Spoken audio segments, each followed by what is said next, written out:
할렐루야. 평일날 이렇게 많이 모일 수 있는 게 기적입니다.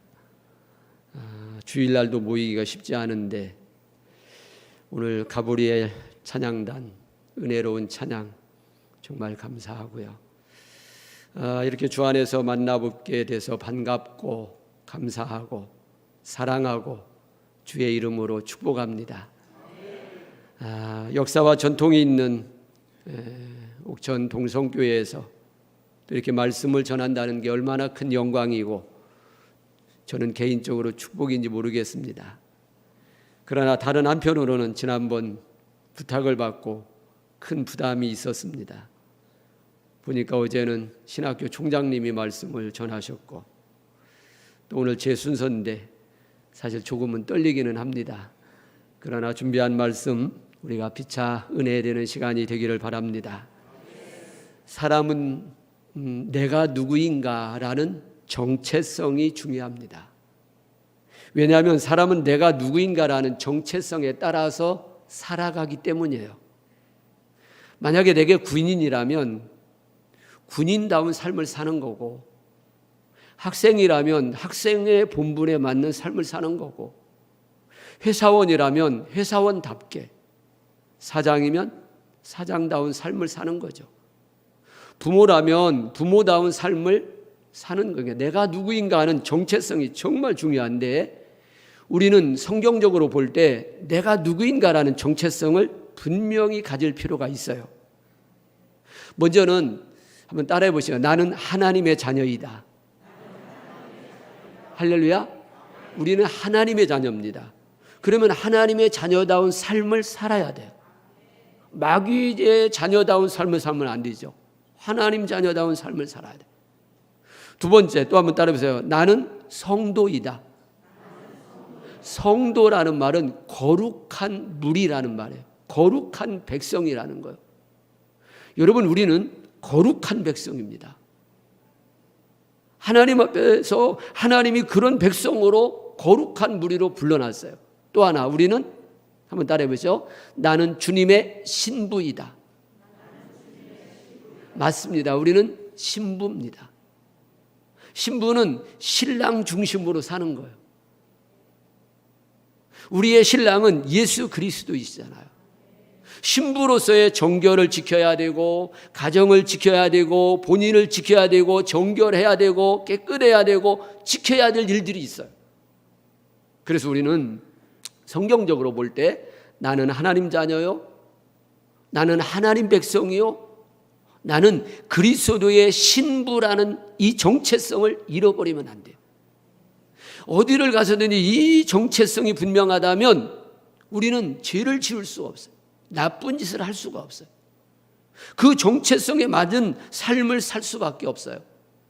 오늘도 그 얘기를 하고 있는 겁니다. 11절에 보면 그가 어떤 사람은 사도로, 어떤 사람은 선지자로, 어떤 사람은 복음 전하는 자로, 어떤 사람은 목사와 교사로 삼으셨다. 여기 나타나는 직분자들이 사도, 선지자, 복음 전하는 자, 목사와 교사라는 말씀을 하고 있지만 이건 어떤 특정한 사람만 가리킨 게 아니라 우리 모두도 거기에 포함되어 있다고 믿어야 돼요.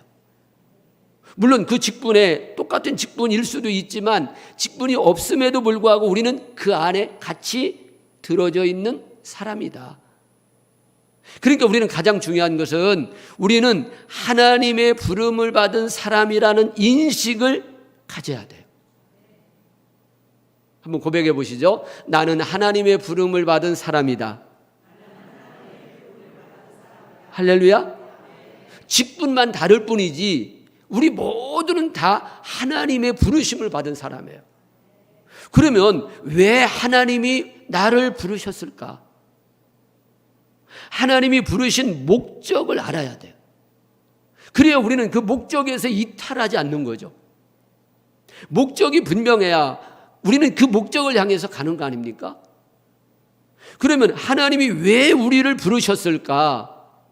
우리를 부르신 목적, 해답은 주님의 교회를 세우라고 부르신 거예요. 뭐 하라고? 주님의 교회를 세우라고. 교회를 세우는 건데 주님의 교회입니다. 사람의 교회 아닙니다. 우리는 이 목적을 잃어버리니까 교회를 흩트는 일에 앞장서게 되고 어쩌면 마귀가 좋아하는 일들, 하나님이 기뻐하는 일들이 아닌 다른 일들을 따라가게 된다는 거죠. 그래서 하나님이 우리를 부르신 목적은 주님의 교회를 세우라고 부르셨다. 할렐루야.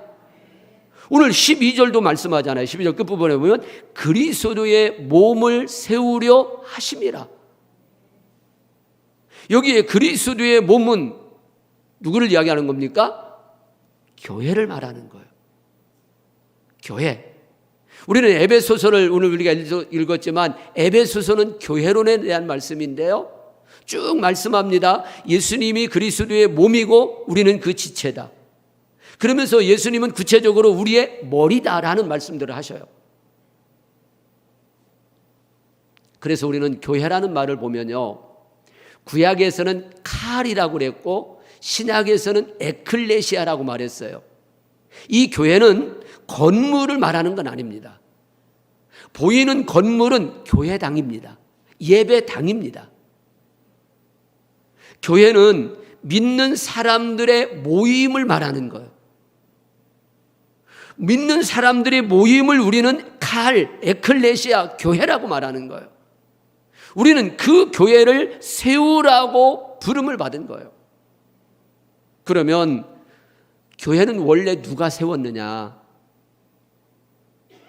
교회를 세운 분은 개척자가 세운 게 아니에요. 우리는 교회 원론으로 들어가 보면 교회는 하나님께서 설계하시고 예수님께서 명령하시고 성령께서 이행하신 삼위일체 하나님에 의해서 세워졌어요.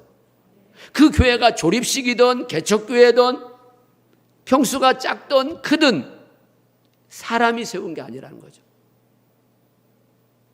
우리는 분명히 기억해야 될 것은 하나님이 설계하시고 예수님이 명령하시고 성령께서 이행하셔서 삼위일체 하나님에 의해서 세워진 게 교회다. 그런데 오늘날 교회들은 이 근원적인 교회 본질을 잃어버리고 점점 탈교회로 가고 있다는 거예요. 특별히 우리는 지난 3년 동안 코로나가 오면서 우리 한국교회는 물론이고 세계교회가 모든 교회들이 코로나 이후에 생겨난 일들이 뭐냐면 탈교회주의. 교회 필요 없다는 거예요. 가정에서 온라인 드려도 된다는 거예요. 물론 코로나가 왔을 때는 어쩔 수 없죠. 근데 그것이 지금까지도 가고 있는 거예요.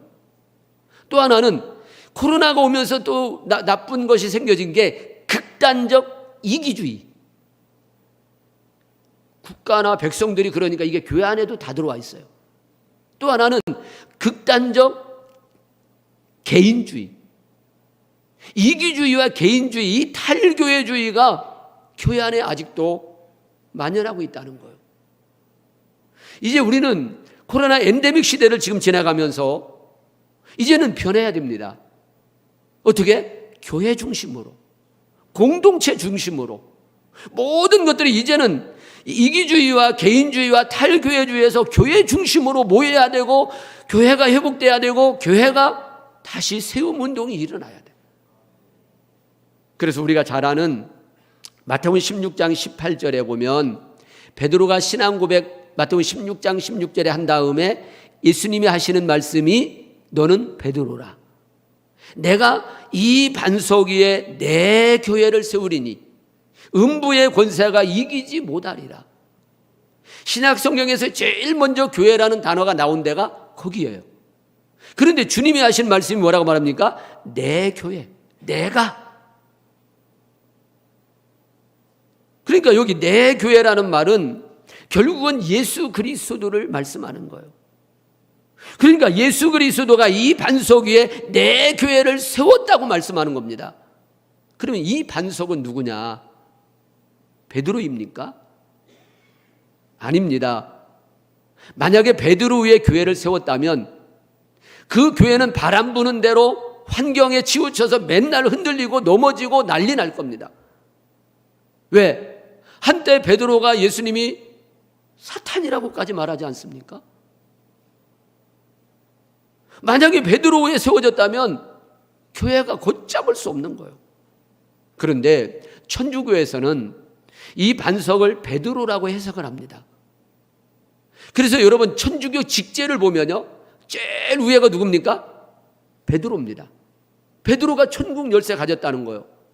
그래서 그 천국 열쇠를 누구에게 줬대요? 교황에게 줬대요. 교황은 누구한테 줬대요? 교황 밑에 직제가 뭐예요? 추기경. 추기경 밑에가 누굽니까? 대주교, 주교, 신부, 이게 쭉 내려오거든요. 베드로가 천국 열쇠를 줬다는 거야. 그런데요, 아닙니다, 여러분. 헬라어를 보면요, 베드로는 페트로라고 여성 명사를 쓰고 있고요.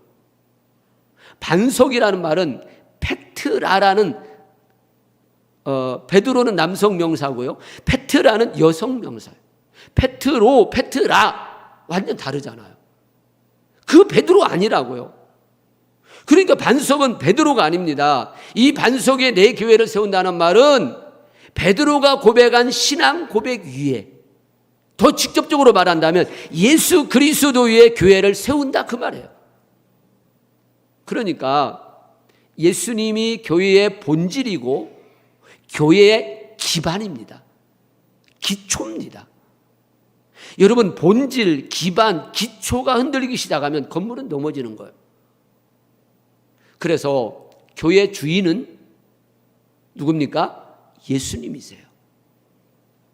예수님께서 내 교회라고 분명히 말씀을 하셨어요. 교회는 예수님 교회입니다. 사람의 교회가 아닙니다. 사람이 주인 아니에요.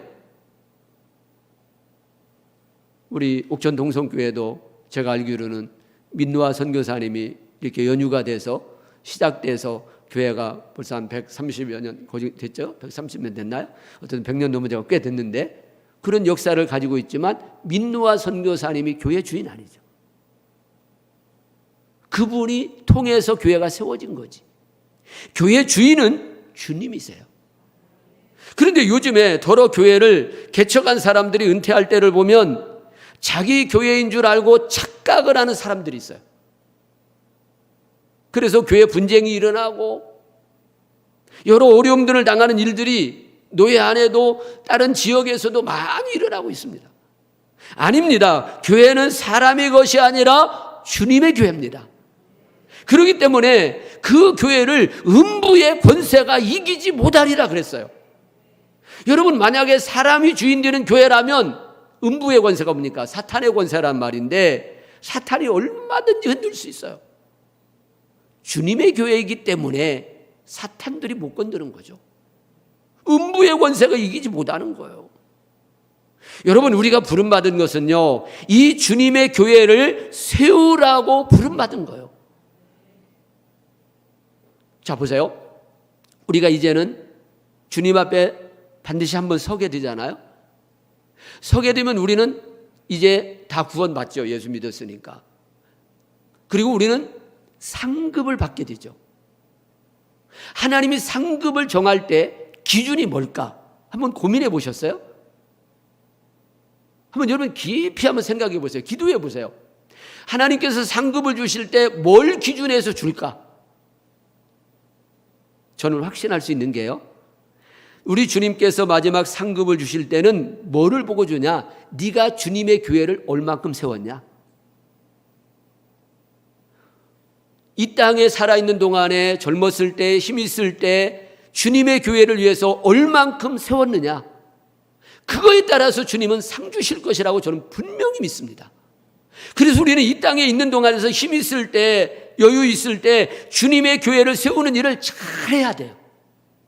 그럴 때 성경에는 상급이 뭘로 나타납니까? 면류관으로 나타나요. 면류관. 생명의 면류관, 시들지 않는 면류관, 썩지 않는 면류관, 영광의 면류관, 면류관 종류가 다양한데 교회를 세운 거에 따라서 면류관을 세워준다는 거예요. 여러분, 왜 교회 세움이 이렇게 중요한 것입니까? 교회 세움이 교회의 본질이요, 교회의 가치이기 때문이에요. 2000년 전이나 지금이나 앞으로도 이건 변함없어요. 가치는 변하면 가치가 아닌 거예요. 가치는 변하지 않는 거예요. 본질은 변하지 않는 거예요. 그래서 교회만이 희망이고, 교회만이 전부고, 교회만이 미래고, 교회만이 최후의 보루입니다. 여러분, 교회가 무너져 버리면 나라도 무너집니다. 교회가 무너지면 가정 없습니다. 다 무너집니다. 교회가 없다면 모든 게 허무한 거예요. 어떤 사람들은 예배가 교회의 본질이라고 말하는 사람들이 있습니다만 아닙니다. 예배도 중요한데 예배는 교회의 본질이 아니고 교회 기능입니다. 교회 사역입니다. 그래서 우리는 교회의 5대 기능하면 5대 사역을 말할 때 뭘 꼽습니까? 첫째, 예배. 둘째, 교육. 셋째, 선교. 넷째, 봉사. 다섯째, 친교. 이 예배나 교육이나 선교나 봉사나 친교는 본질이 아니고 기능이에요. 기능. 제가 알기로는 우리 옥천 동성교회가 선교를 많이 합니다. 노예에서도 제일 많이 합니다. 그런데 선교는 교회의 본질이 아니고 교회의 기능이에요. 왜 선교를 하는 거예요? 그것은 주님의 교회를 세우기 위해서 선교하는 거예요. 본질은 교회 세우기 위해서 선교하는 거예요. 선교했는데 교회 안 세워진다면 선교 잘못하고 있는 거예요. 우리가 선교하는 지역이나 선교하는 곳곳에 교회가 세워져야 돼. 교회는 건물만 이야기하는 게 아니라 그랬어요. 제가 아까 예수 믿는 사람들이 생겨나야 돼. 예수 믿는 사람들의 모임이 교회예요. 그래서 주님의 교회를 세우기 위해서 이런 기능들을 해가는 거예요. 그러니까 교회 세움이 본질이기 때문에 중요한 겁니다. 본질을 다른 말로 말한다면 원형이라고 말할 수 있고 틀이라고 말할 수 있어요. 이 본질, 원형이 잘못되어 있으면 모든 건 잘못됩니다. 본질, 원형이 잘 돼 있으면 모든 게 잘 됩니다. 그러니까 틀이 잘 돼 있으면 그 틀에서 나오는 물건은 정상이에요. 그런데 틀이 뒤틀렸든지 찌그러졌든지 문제가 생겼으면 그 물건은 그대로 나올 수밖에 없어요. 여러분, 우리는 주님의 교회를 세우는 사람들이 되기를 바랍니다. 교회는 다니는 게 아니고요. 교회는 세우는 거예요. 교회는 짓는 게 아니고요. 교회는 세우는 거예요. 성경에서 교회를 짓는다는 표현 한 번도 안 나와. 교회는 세운다고 항상 말씀을 하셔. 여러분, 혹시라도 주님의 교회를 허무는 자가 없기를 바랍니다. 그 사람들은 복을 받을 수가 없어요.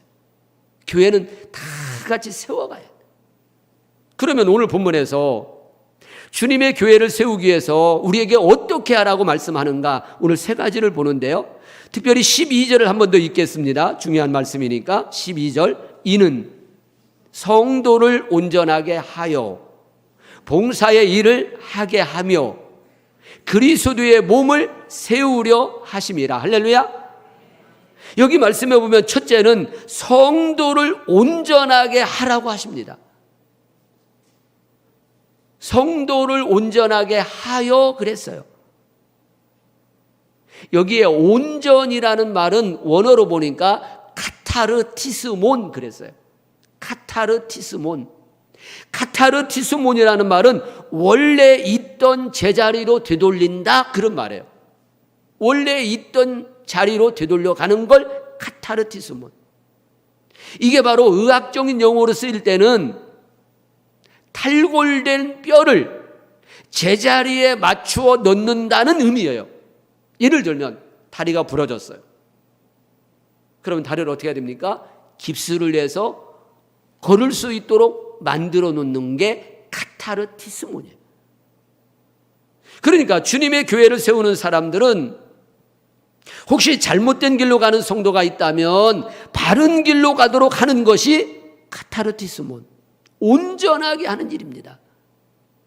예를 들어서 구역장이나 교사들은 구역원들이나 학생들이 죄악된 일로 갔을 때 그냥 방치하고 무관심하는 게 아니라 기도하고 관심을 가져서 주님께 돌아오도록 만드는 일, 이게 온전케 하는 거예요. 이게 바로 카타르티스몬이에요.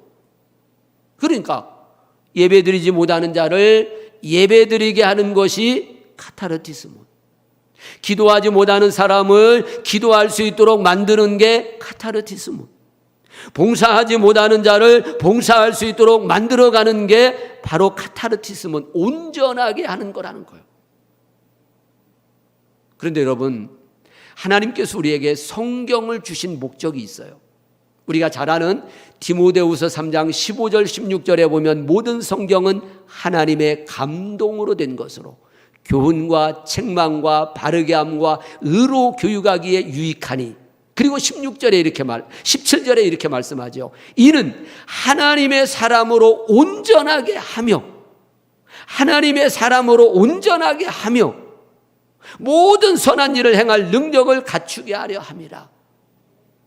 여기서도 보면 성경을 주신 목적이 뭐라고 말씀합니까? 하나님의 사람으로 온전하게 하며라고 말씀하고 있어요. 오늘 에베소 4장 12절에 말씀하는 말씀과 똑같은 온전이라는 단어를 쓰고 있어요. 그러니까 성경이 주신 목적이 하나님의 사람으로 온전하기 위한 것입니다.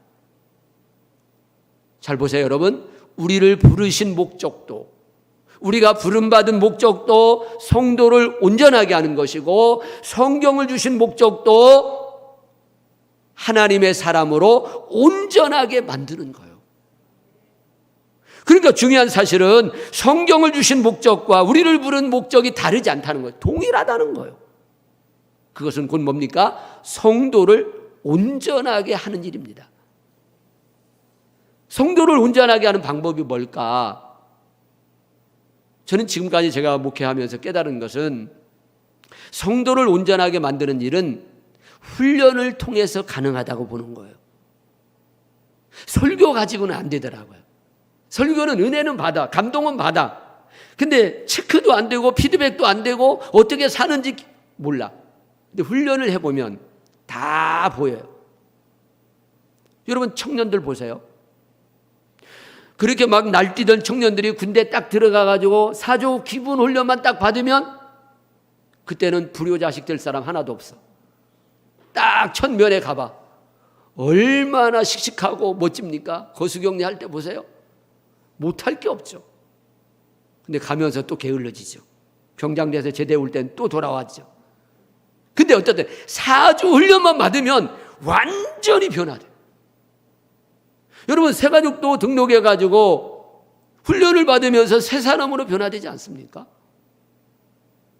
이 훈련이 얼마나 중요한지 몰라요. 이런 집회도 훈련 중에 하나 아닙니까? 여러분, 먼저는 내가 온전하게 되는 일에 힘써야 되고, 아울러 다른 사람들을 온전케 만드는 일에 힘쓰는 사람들이 돼야 됩니다. 그게 바로 주님의 교회를 세우는 일이에요. 나만 온전해져가지고 주저앉으면 안 되고, 내가 온전해져서 또 주저앉은 사람을 온전케 만들어주고, 또 약한 사람들 만들어주고, 그게 먼저 믿은 자들이 해야 될 일이고, 그게 바로 주님의 교회를 세우는 일이에요. 여러분, 그래서 중요한 것은 내가 먼저 온전케 되어지고 또 다른 지체들을 온전케 세우는 일꾼들이 되기를 축복합니다. 두 번째, 왜 주님의 교회를 세우는 것이냐? 봉사의 일을 하게 해야 합니다. 12절에 그 다음 하시는 말씀이 봉사의 일을 하게 하며 그랬어요. 주님의 교회를 세우는 사람은 다른 사람들을 봉사의 일을 하게 만드는 거예요. 그런데 주님의 교회를 세우지 않는 사람들은요, 다른 사람들이 봉사하는 일도 못하게 방해, 못하게 만들어. 잘 일하고 있는데 와서 이간질시키고 넘어지게 만들어. 오늘 본문에 보면 성도를 온전하게 하는 목적이 뭡니까? 봉사의 일을 하게 하기 위해서 온전케 해야 된다는 거예요. 자, 깁스를 해갖고 온전해졌는데 일을 안 하면 무슨 소용이 있어? 일을 해야죠. 그러니까 우선순위를 말씀하는데요, 원리를 말씀하는데요, 먼저는 성도를 온전하게 하고 봉사의 일을 하게 해야 된다, 그 말이에요. 먼저 훈련을 시키고 일을 맡겨야 된다는 겁니다, 여러분. 그런데 교회들을 보면 그렇지 않은 교회들이 있어요. 특히 개척교회나 농촌교회, 미자립교회를 보면 더욱 그래요. 일꾼이 부족하니까. 일꾼 한 사람이 교회 안에 들어오면 어떻게 합니까? 훈련이 먼저입니까? 일이 먼저입니까? 그냥 일을 맡겨요. 대부분 교회가 일이 먼저예요. 그래서 일을 맡겨요. 예를 들면 어디서 한 사람이 이사 왔어요. 예배 시간도 잘 지키고 보니까 조금 열심인 것 같아요. 그러면 주변 사람들이 뭐랍니까? 특히 찬양대원들은 그 사람들 만나면 뭐랍니까? 찬양대 좀 해야 되겠어요? 또 교사들은 우리 부서 와서 교사 좀 해야 되겠어요? 아니, 당회가 임명도 안 했는데 그러다가 벌써 찬양대 세우고 교사 세우는 거야. 임명도 받지 않고. 여러분 기억하십시오. 봉사가 먼저 아닙니다. 봉사는 그 다음에 할 수 있어요. 제가 경험한 바로는 훈련이 먼저예요. 그래야 제대로 된 봉사를 할 수 있어요.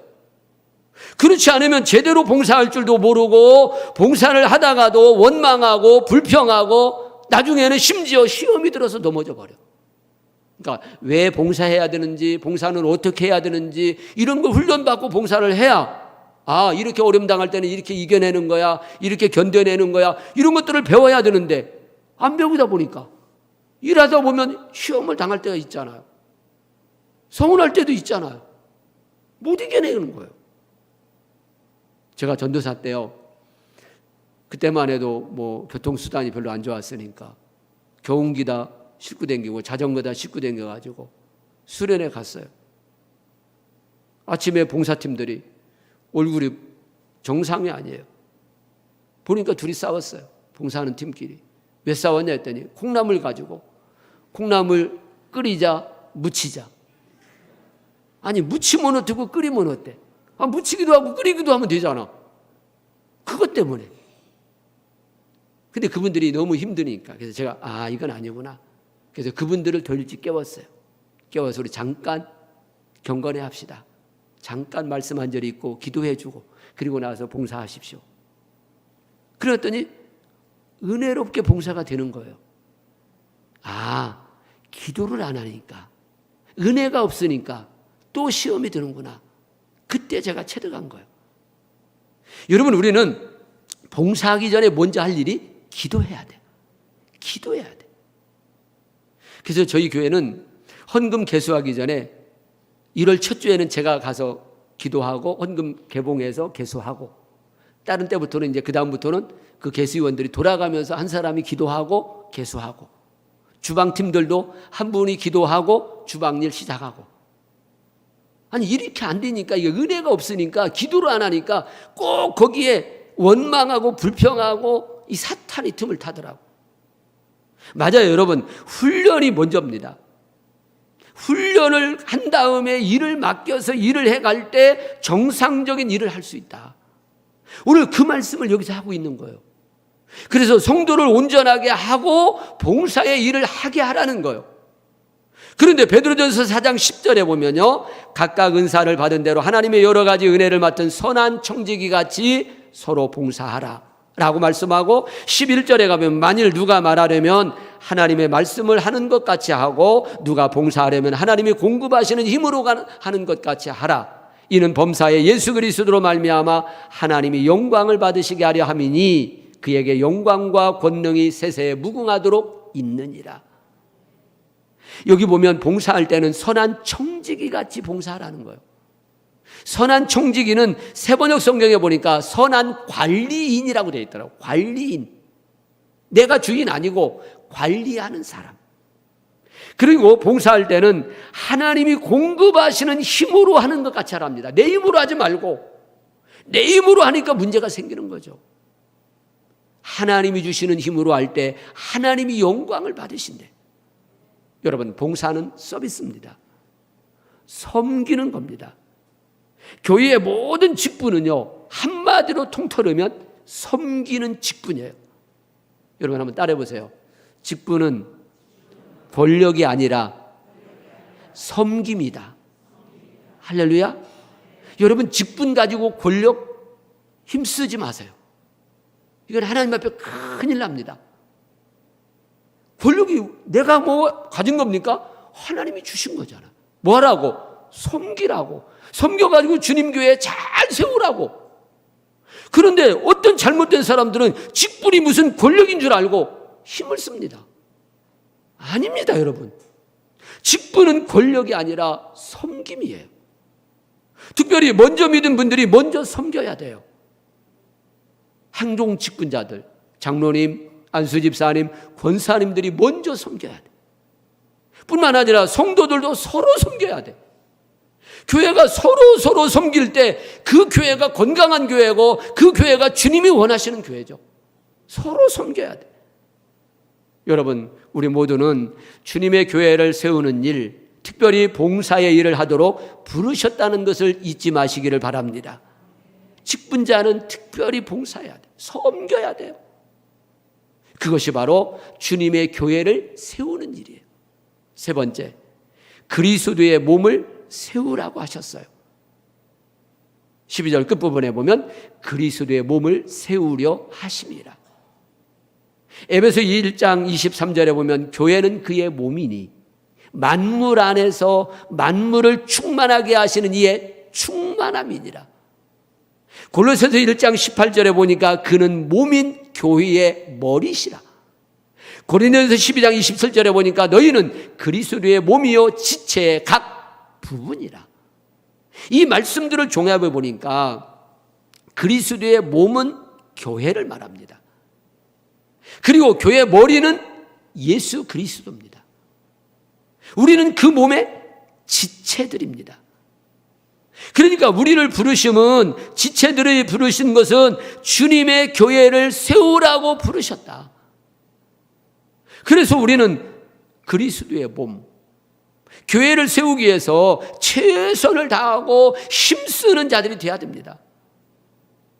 오늘 15절도 보면 이렇게 말합니다. 오직 사랑 안에서 참된 것을 하여 범사에 그에게까지 잘할지라. 그는 머리니 곧 그리스도라.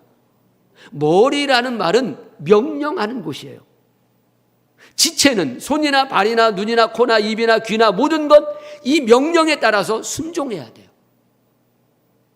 그렇지 않으면 이 사람은 몸에 이상이 생긴 거예요. 머리가 명령을 주는데 이 지체가 제대로 움직이지 않으면 문제가 생긴 거예요. 그리스도가 머리요, 우리는 지체예요.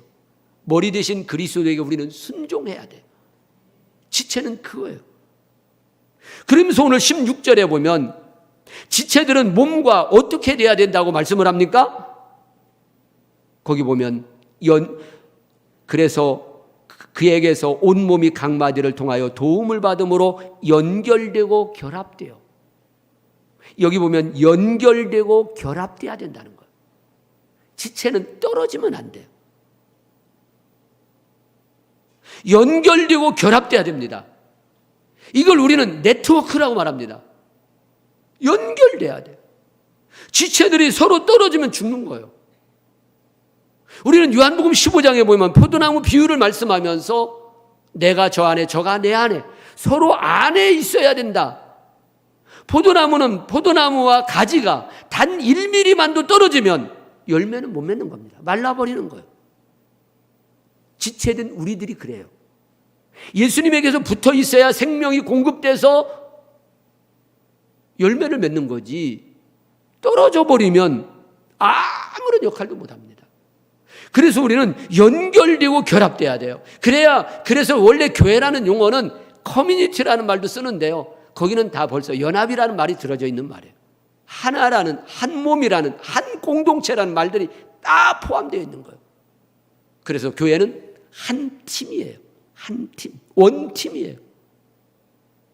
여러분, 승리하려면 스포츠에서 원팀이 돼야 이기는 거 아닙니까?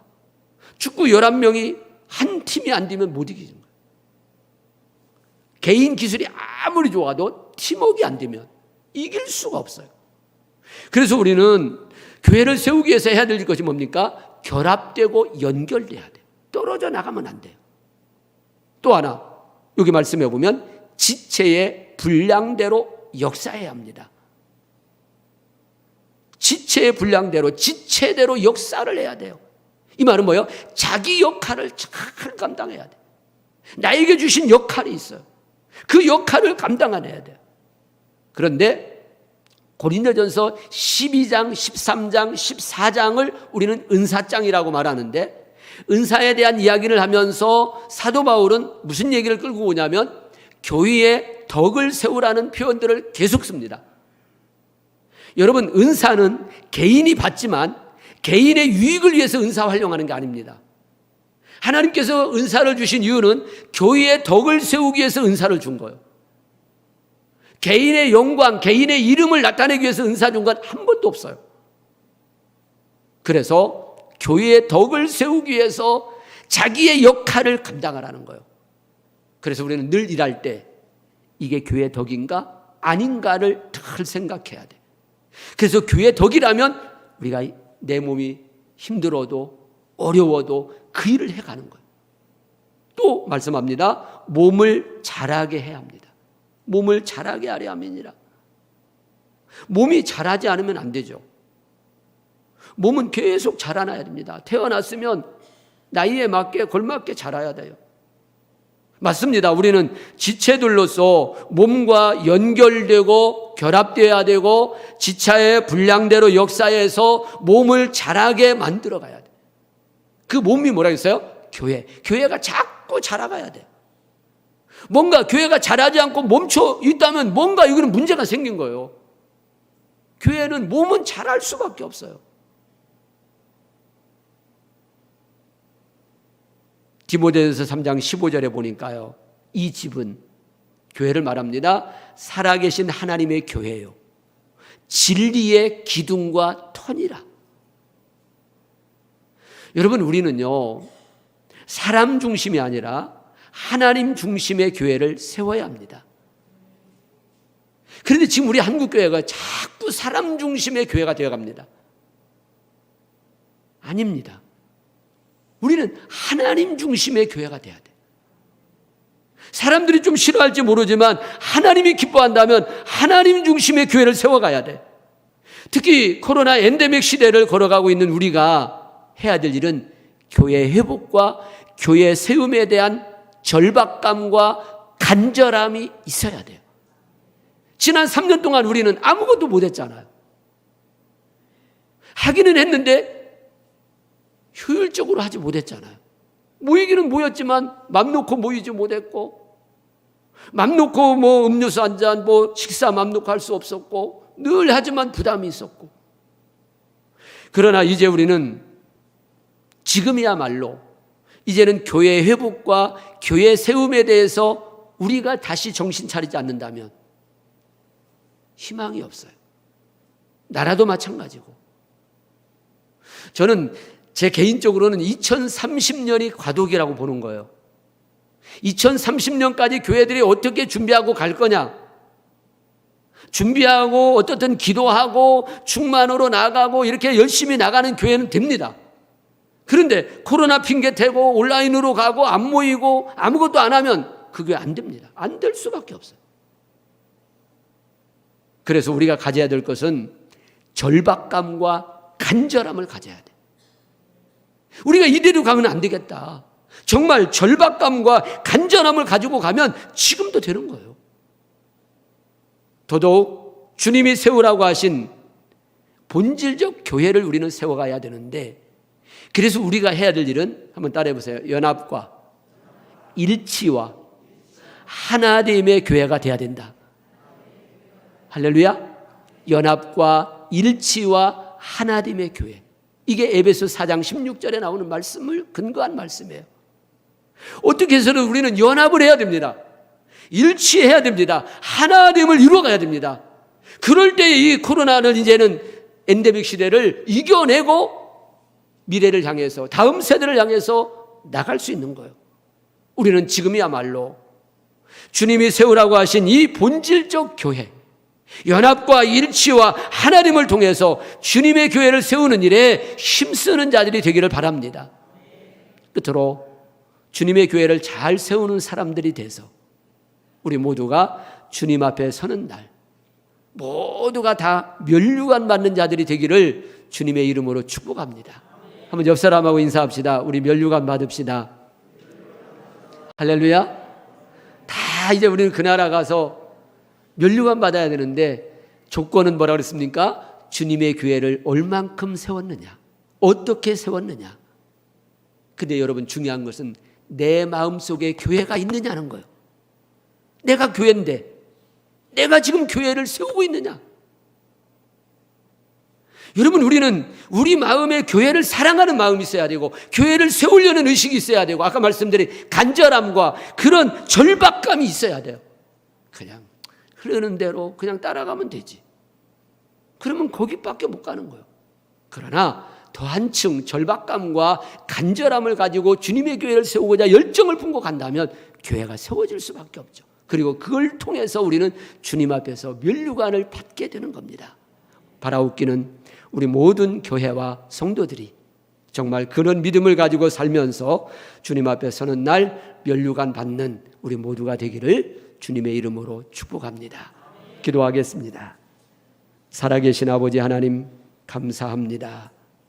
하나님께서 우리를 부르심은 주님의 교회를 세우라고 불러주신 줄로 믿습니다.